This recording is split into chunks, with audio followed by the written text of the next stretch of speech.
नुमा तहरीक इंसाफ फवाद चौधरी ने कहा है कि अगर सब गद्दार हैं तो फिर रियासत के साथ कौन है। अहमकाना पॉलिसियों के नतीजे में माजी में मुल्क को बहुत नुकसान पहुंचा।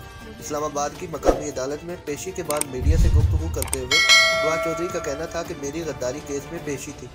अभी तक पुलिस चलान पेश न कर सकी। चलान पेशी करें ताकि हमें भी पता चले कि हमने गद्दारी क्या की है। पाकिस्तान में कुछ नासमझ लोग हैं जिन्हें तारीख का नहीं पता। हमारे ओवरसीज पाकिस्तानी उनसे क्यों नफरत करते हैं।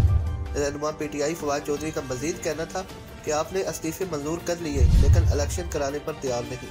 सियासी मुखालफिन इंतखाबात से भाग रहे हैं। पीडीएम वाले किसी मार्केट में खड़े होकर खाना नहीं खा सकते, उनमें अवाम का सामना करने की हिम्मत नहीं।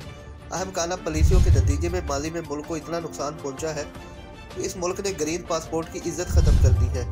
इलेक्शन के लिए ये लोग तैयार नहीं हैं। मौजूदा हुकूमत और साबिक वज़ीर आज़म और चेयरमैन पीटीआई इमरान खान को रोकने की कोशिश कर रहे हैं। इलेक्शन कमीशन के ऊपर हम लोग अरबों रुपए खर्च करते हैं। इलेक्शन कमीशन में हाई कोर्ट के फैसले पर अमल दरामद नहीं हो रहा। फवाद चौधरी का मजीद कहना था कि अगर इलेक्शन कमीशन वक्त पर इलेक्शन नहीं कराएगा तो आइन की खिलाफ वर्जी करेगा और हम इसके लिए जेल भरो तारीख के लिए तैयार हैं। तो दोस्तों, जिन मेरे भाइयों ने अभी तक हमारा चैनल सब्सक्राइब नहीं किया तो प्लीज़ मज़ीद खबरों के लिए हमारा चैनल ज़रूर सब्सक्राइब कीजिए। शुक्रिया।